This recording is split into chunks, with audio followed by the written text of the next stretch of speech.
مدینے کے کالجوں میں نہ ڈھونڈ، عرش پر جا جہاں سے میرا نبی آیا۔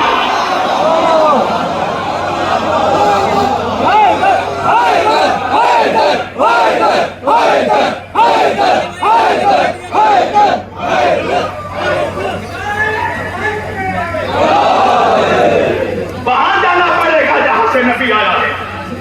اچھا میں سوچتا تھا کبھی کبھار کہ جب میرے نبی نے خود یہ کہہ دیا انا مدینۃ العلم، میں علم کا شہر ہوں، اس کے بعد بھی مسلمان میرے نبی کو عالم کیوں نہیں مانتا؟ مجھے پتا اس وقت چلا جب مجھے معلوم ہوا کہ ملا کے گلے میں بھی آج تک بنی امیہ کی ہڈی رکھی ہوئی ہے۔ پھنس گیا نا ملا۔ اگر نبی فقط یہ کہتے کہ میں علم کا شہر ہوں، ہر آدمی ہر مولوی نبی کے علم کا قائل ہو جاتا، مگر نبی نے آگے بڑھ کے کہا وعلی البابہ۔ مولوی سمجھ گیا اگر علم کے شہر تک جانا پڑے گا تو دروازہ علی ہے۔ نعرہ حیدری، دروازہ علی ہے، علی تک آنا پڑے گا۔ یا رسول اللہ، جو پڑھ نہیں سکتا۔ اچھا سوچیے، اس کے پیچھے سازش سمجھو مسلمانوں۔ آخر نبی کو جاہل کہا کیوں گیا؟ کیونکہ یہ جاہل جانتے تھے کہ اگر نبی کو جاہل ثابت کر دیا تو پھر جاہل رہنا سنت ہو جائے گی نا۔ ارے کہا ہے مجمع بھائی، سنت ہو جائے گی نا، پھر ہر مسلمان کو چاہیے کہ ان پڑھ رہے۔ وہ ان کا شہر ہے، وہ رسول کہہ رہا قرآن کا پڑھنا ثواب۔ ایک صاحب پڑھے، یا رسول اللہ جو پڑھنا نہیں جانتا ہو، میرے نبی نے کہا جب قرآن کی تلاوت ہو تو سن لے، قرآن کا سننا بھی ثواب ہے، سننا بھی ثواب ہے۔ پھر ایک صاحب پڑھے، یا رسول اللہ جو کہہ رہا ہوں۔ اچھا ہاں، غلط سوال نہیں ہے، پہلے تو آج تک ہیں، علی کے ذکر کا چرچا بہت ہے، مسلمان بھی مگر بہرا بہت ہے، مگر جب ہوتی ہے حوروں کی باتیں، یہی بہرا ہے جو سنتا آواز ہے۔ نعرہ حیدری، حوروں کے لیے ہی تو تڑپ رہا ہے نا۔ میرے نوجوانوں کو یہی کہہ کے تو نماز کی لالچ دیتا ہے، نماز پڑھو جنت ملے گی، روزہ رکھو جنت ملے گی۔ یہ نمازی نہیں، جوانوں کو لالچی بنا رہا ہے۔ میرا مولا فرماتا ہے، مولا علی فرماتے ہیں پروردگار گواہ رہنا، میں تجھے سجدے نہ جنت کی لالچ میں کرتا ہوں نہ جہنم کے خوف میں کرتا ہوں، تجھے اس لیے سجدہ کرتا ہوں کیونکہ تجھے لال کے سجدہ سمجھتا ہوں۔ مگر مولوی لالچ دے دے کے پڑھوایا نماز پڑھو جنت ملے گی، روزہ رکھو جنت ملے گی، حج کرو جنت ملے گی، زکات کو جنت۔ میں نے کہا جنت کے لیے اتنا کیوں تڑپ رہا ہے؟ آخر ہے کیا جنت میں؟ تو مسکرا کے کہنے لگا سب ضرور ہے۔ توجہ کیجیے گا، جن منحوسوں کو دنیا میں خوبصورت بیویاں نہیں مل سکی، اسے جنت میں سب ضرور چاہیے۔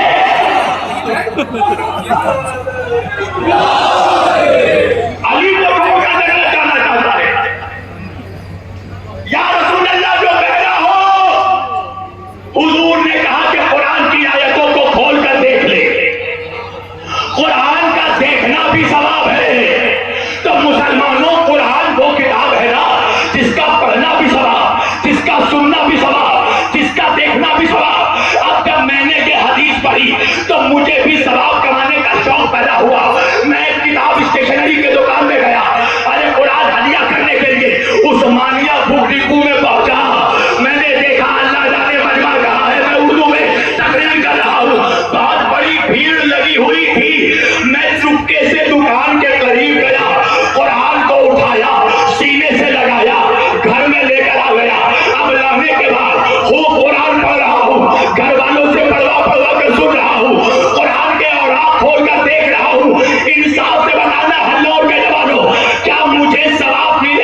کر دونوں ہاتھ اٹھا کر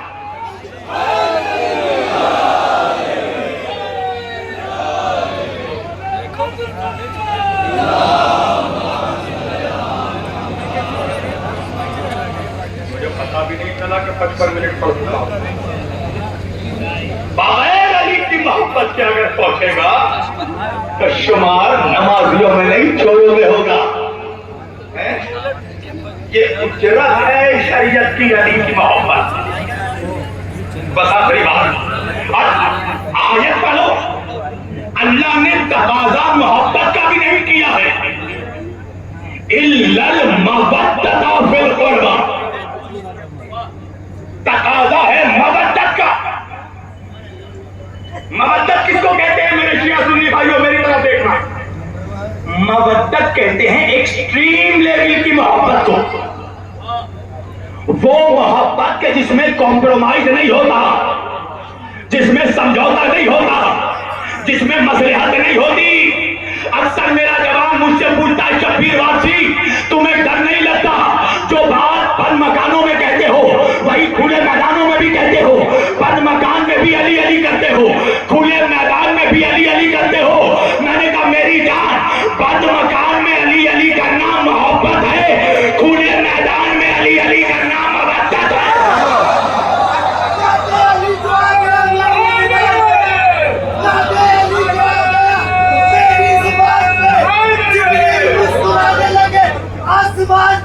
اب مشکل کی کیا مجال ہے, میرے گھر میں آ سکے. نعت علی کو لکھا ہے میرے مکان پر.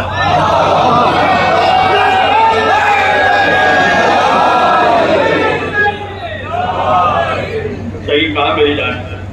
اور میں سارے مسلمانوں سے کہوں گا اپنے دروازوں پر نعت علی لکھانا. نعت علی لکھنے کا فائدہ کیا ہے؟ مکان کے دروازے پہ پتہ ہے گھر کے اندر کوئی منحوسیت نہیں آتی. دوسرا فائدہ بتاؤں, نعت علی لکھنے کا فائدہ یہ ہے کہ منحوسیت بھی گھر میں نہیں آتی, کوئی منحوس بھی گھر میں نہیں آتا.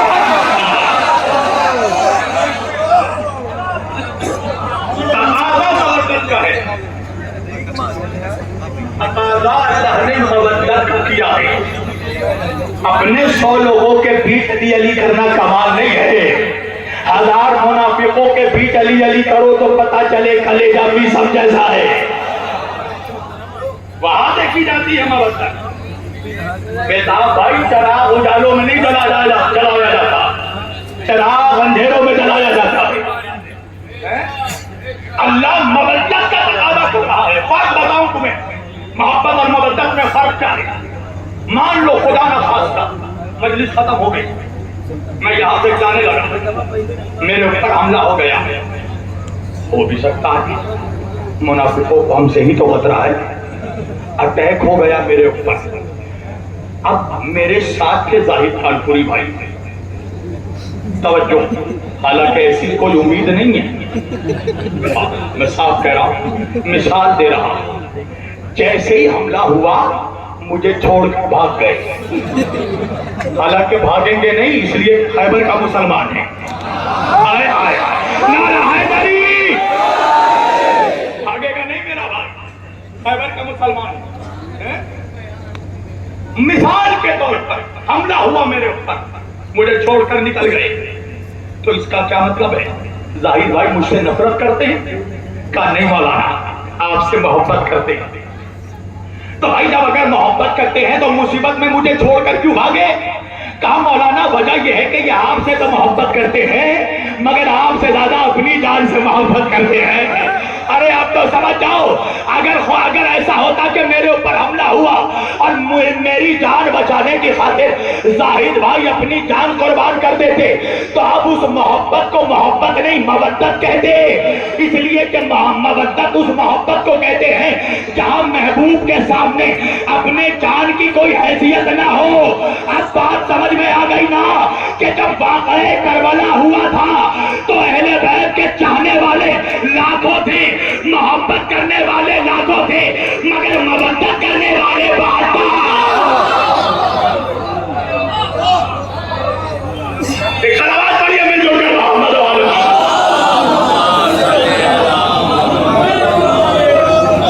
محبت کرنے والے لاکھوں تھے اگر نہیں تھے تو پھر بعد میں انتقام کن لوگوں نے لیا؟ مختار کے پاس لشکر کہاں سے آیا؟ کوئی الگ پلانٹ کے لوگ تو نہیں آئے تھے، سب اسی دنیا کے تھے، شام کے، مدینے کے، کوفے کے۔ تبابین کہاں سے آئے؟ تو پتہ چلا محبت والے تھے مگر مودت والے بہت تک، جن کے نگاہوں میں حسین کے سامنے اپنی جانوں کی کوئی حیثیت نہیں، وہ صرف بہت تک۔ اللہ نے مودت مانگا۔ مودت کس کو کہتے ہیں؟ مودت یہ نہیں ہے کہ گٹکا کھا کے فرش اعلیٰ پر بیٹھ جاؤ۔ ہاں، قسم خدا کی مجلس کی قدر کرو، جہاں کی تہذیب اپنے گھر میں لے جاؤ، گھر کی تہذیب فرش اعلیٰ پہ مت لاؤ۔ مجھے افسوس ہوتا ہے کہ میرا کوئی ازادار جوان بھی گٹکا چاپ کے بیٹھتا ہے فرش اعلیٰ۔ میں تیری اصلاح کے لیے بول رہا ہوں، اہمیت سمجھ، تو جہاں بیٹھا ہے کہیں سید سجاد بھی بیٹھے ہیں۔ شہزادی آتی ہے اس پر شہزا پر، قدر کرو یار۔ عجیب مجھے باتیں دیکھو کہنے میں اچھا نہیں لگتا مگر افسوس ہوتا ہے، اس لیے اللہ نے محبت نہیں مودت کا تقاضا کیا ہے۔ مودت مانگا ہے خدا نے۔ مودت کس کو کہتے ہیں؟ جیسے ایک مچھلی پانی سے کرتی ہے، پوچھو جا کر لمبی داڑھی والے مولوی سے، مچھلی کا ذبیحہ یہ نہیں ہے کہ اس کی گردن کاٹ دی جائے، مچھلی کا ذبیحہ یہ ہے کہ اس کو پانی سے جدا کر دیا جائے۔ مچھلی کو پانی سے محبت نہیں مودت ہے، ایک لمحے کو بھی جدا کرو گے نا تو تڑپ کر مر جائے گی۔ اللہ کہہ رہا ہے اہل بیت سے ایسی محبت کرو جیسے مچھلی پانی سے کرتی ہے، اگر ایک لمحے کو بھی علی سے جدا ہونا تو مر جانا۔ ایسی زندگی کا کوئی فائدہ نہیں جس میں علی نہ ہو۔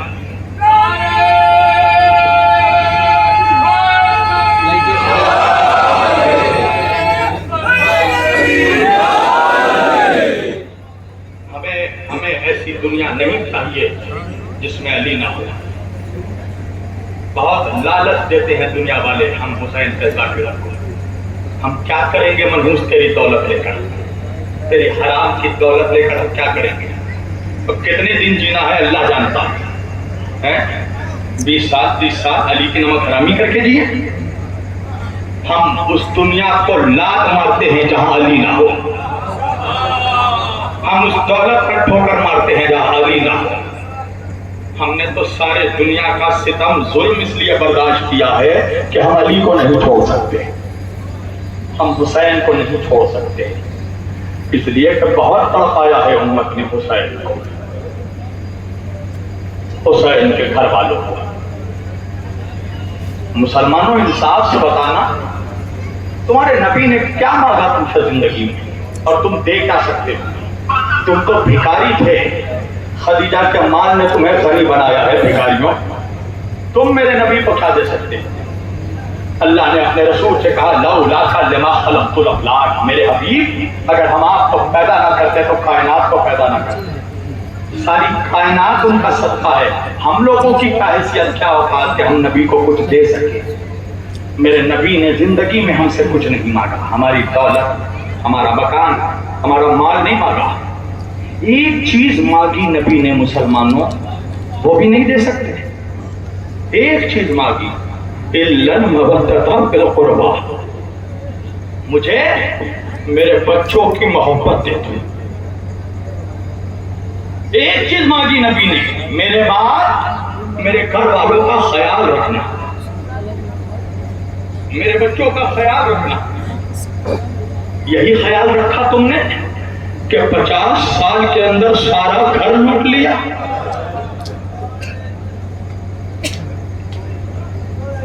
بچوں کو نہیں چھوڑا، 13 سال کے بچے سے لے کر 18 سال کے جوان سے لے کر 6 مہینے کے بچے کو نہر کر دیا۔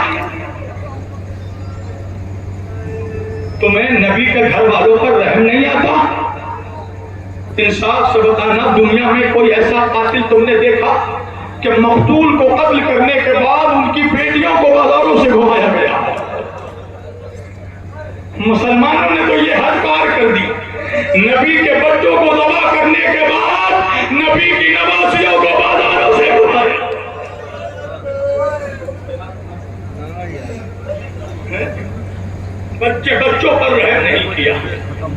تمہیں معلوم ہے تم نے جانوروں کو ذبح ہوتے دیکھا نا؟ جانوروں کے گلوں کو سامنے سے کاٹتا ہے کسائی تاکہ تکلیف نہ ہو، مگر ایک جانور تم نے دیکھا ہوگا، اونٹ کو پہلے ذبح نہیں کیا جاتا. اونٹ جب کھڑا رہتا ہے نا اس کے گلے پہ بھالا مارا جاتا ہے. اونٹ کو پہلے نہر کیا جاتا ہے. تمہیں معلوم ہے مسلمانوں نے 6 مہینے کے حسین کے بچے کو ایسا مارا، ایسا نہر کیا جیسے قصائی اونٹ کو نہر کرتا ہے. 3 منہ والا تیر 6 مہینے کے گلے پر. اللہ اکبر. کس کو چھوڑا تم نے؟ سید سجاد کو کبھی زندگی میں کربلا کے بعد کسی نے مسکراتے نہیں دیکھا. کیسے دیکھے؟ تمہارا سن کر یہ حال ہوتا ہے. میرا امام تو دیکھ رہا تھا. سجاد جس قصاب کے دکان کے پہلو سے گزر جاتے تھے نا، قصائی گوشت کے اوپر پردہ ڈال دیتا تھا. ایک دکان کے پہلو سے سید سجاد گزر رہے تھے، قصائی نے گوشت پر پردہ ڈالا. خریدار قصائی سے پوچھنے لگا وہ کون ہے جسے دیکھ کر تو نے گوشت پہ پردہ ڈال دیا؟ قصائی کہنے لگا وہ ہمارا چوتھا امام ہے، وہ گوشت کے ٹکڑوں کو نہیں دیکھ سکتا. ارے اس نے زمین کربلا پر اپنے بھائی کے گوشت کے ٹکڑوں کو بھی دیکھا.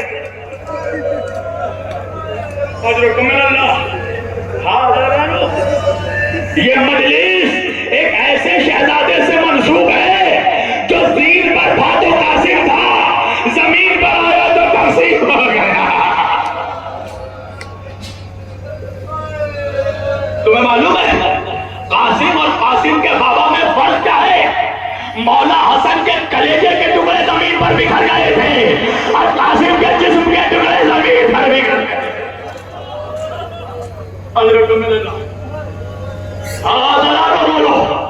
رو لو اس لیے کہ رونے کے لیے یہی کافی ہے کہ اب 16 سفر آ گیا. بچے جو اگلے برس ہم ہیں اور یہ غفیر ہے جو چل بسے تو یہ اپنا سلام آخر ہے.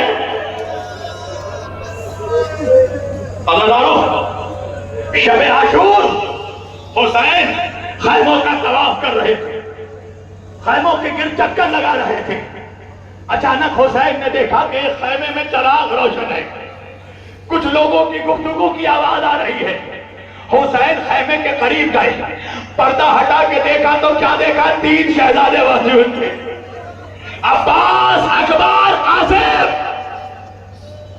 عباس علمدار جنگ کا نقشہ بنا رہے تھے. جب جنگ کا نقشہ مکمل کر لیا نا تو ایک مرتبہ شہزادے اکبر کو کہنے لگے بیٹا اکبر جب صبح جنگ ہوگی نا میں قلب لشکر پر حملہ کروں گا. اکبر بیٹا تم میمنے پہ حملہ کرنا، قاسم بیٹا تم میسرے پر حملہ کرنا. شہزادے اکبر نے پوچھا چچا مگر یہ تو بتا دو پہلے کون حملہ کرے گا؟ عباس کہنے لگے بیٹا اکبر پہلے میں حملہ کروں گا، اس لیے کہ اگر تم نے پہلے حملہ کیا اور تجھے کچھ ہو گیا تو میرے آقا کے آنکھوں کی روشنی چلی رہے گی.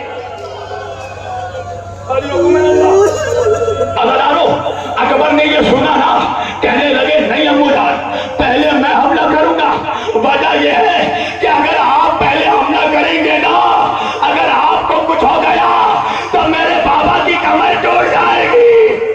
ابھی یہ گفتگو ہو رہی تھی. ارے قاسم کھڑے ہوئے کہنے لگے امو عباس نہ آپ پہلے حملہ کرنا، بھیا اکبر نہ آپ پہلے حملہ کرنا، پہلے میں حملہ کروں گا. اس لیے کہ اگر چچا عباس کو کچھ ہوا تو امو جان کی کمر ٹوٹ جائے گی. بھیا اکبر تمہیں کچھ ہوا تو امو جان کی آنکھوں کی روشنی چلی جائے گی، مگر میں یتیم ہوں، اگر مجھے کچھ آ گیا.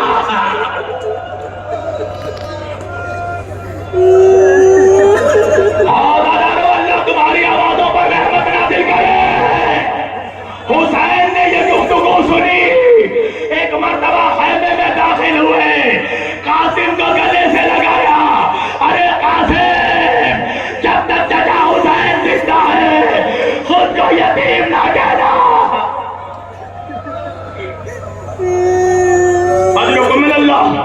آزادارو آ گئی وہ صبح عاشور کی قیامت کی صبح.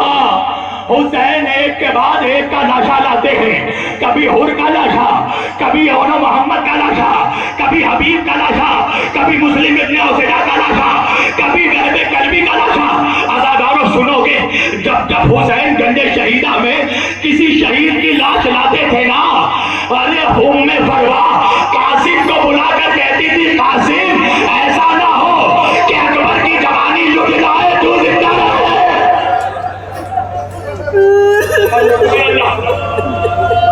قاسم جب تک ماں کے خیمے میں جاتے تھے نا, ام فرما کہتی تھی, قاسم اگر تجھ سے پہلے اکبر کی جوانی لٹی نا تو میں روزے میدان فاطمہ زہرا کے سامنے شرمندہ ہو جاؤں. قاسم ایسا نہ ہو کہ اکبر کی جوانی لٹ جائے تو زندہ رہے. سنو گے آزادارو, 13 سال کا قاسم شہزادہ ہے, کہتا ہے اماں بار بار ماموں سے جا کر اجازت مانگتا ہوں, ماں چچا سے جا کر اجازت مانگتا ہوں, مگر جب جب امو جان کے پاس جاتا ہوں نا, امو یہ کہہ کر رخصت کر دیتے ہیں کہ تو میرے بھیا حسن کی نشانی ہے, تیرے جسم سے بھائی حسن کی خوشبو آتی ہے. سنو گے, ماں نے یہ جملہ سنا نا, ایک مرتبہ شوہر کی وصیت یاد آئی, کہنے لگی, قاسم ذرا اپنے آستینوں کو تو الٹو. آزادارو اب تو آستینوں کو الٹا گیا, کیا دیکھا, ایک تعویذ بندی ہے. قاسم کہنے لگے, اماں یہ کیسی تعویذ ہے؟ کہا بیٹا قاسم یہ تعویذ تیرے بابا حسن نے دی تھی, تیرے بابا کی وصیت تھی, جب ہم اہل بیت پر کوئی مصیبت آ جائے تو یہ تعویذ جا کر میرے بھائی حسین کو دے دینا. قاسم شہزادے کا ہاتھ پکڑ کر ماں حسین کے پاس آنے لگی. حسین نے بھابھی کو آتے دیکھا, کہنے لگے, بھابھی مجھے بلا لیتی, میں خیمے میں آ جاتا.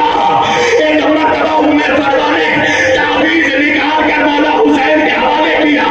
آقا حسین نے کہا, یہ تعویذ کیسی ہے؟ کہا یہ تعویذ نہیں, آپ کے بھیا حسن کی وصیت ہے. ارے تعویذ کو حسین نے کھولا, ارے خط نکلا, بھائی کا سلام تھا, بھیا حسین کربلا میں نہیں رہوں گا, ارے میری طرف سے میرے قاسم کا دیا.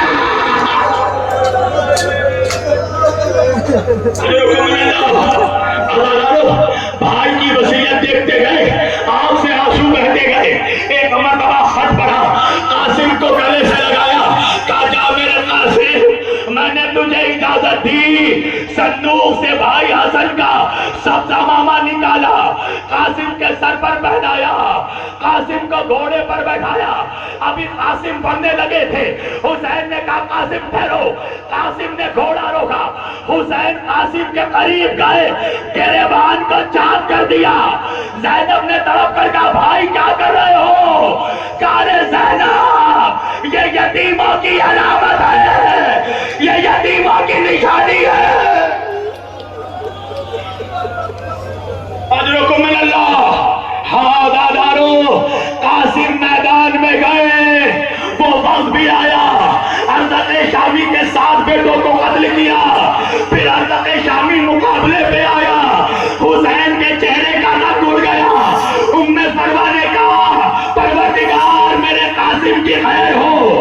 حسین نے آواز دی, بھابھی اللہ سے دعا کیجئے, میرے قاسم کے مقابلے پر ارزق شامی آیا ہے. ارے ام فروا نے مسلح بٹھایا, دونوں ہاتھوں کو اٹھایا, اے یعقوب کو یوسف سے ملانے والے, اے ہاجرہ کو اسماعیل سے ملانے والے, میرا قاسم مجھے ملا دے.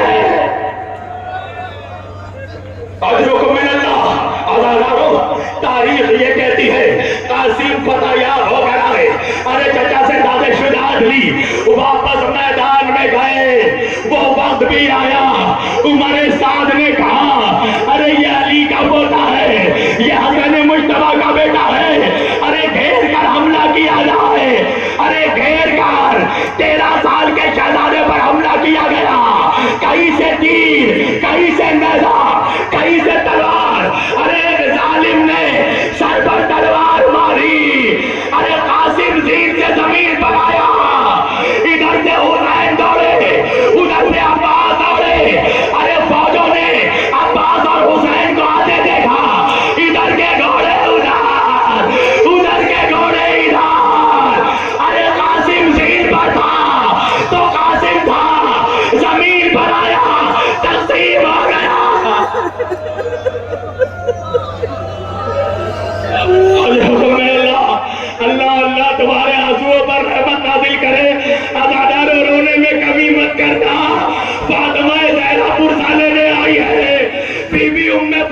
پرزہ لینے آئی. عزادارو حسین نے ایک مرتبہ مقتل میں آواز دی. عزادارو روایتوں کے جملے ہیں, ارے جسم کے ٹکڑے بلند ہوئے, امو جان, امو جان. عزادارو سنو گے, حسین نے اپنی آبا کو زمین کربلا پر بچھا دیا. ارے کہیں سے گوشت کے ٹکڑے, کہیں سے ہڈیاں, کہیں سے ہتھیلیاں. حسین نے گٹھری بنائی, ارے جسم کے ٹکڑوں کو لیا, خیمے کی طرف بڑھنے لگے.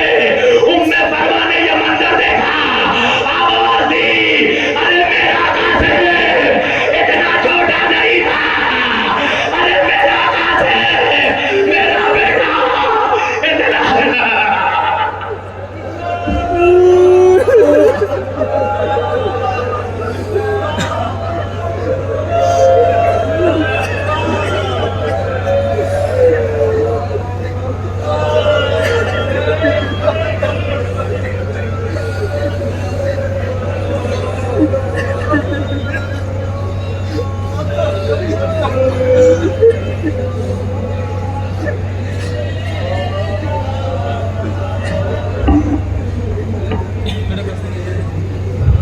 شبیہ تابوت جناب قاسم علیہ السلام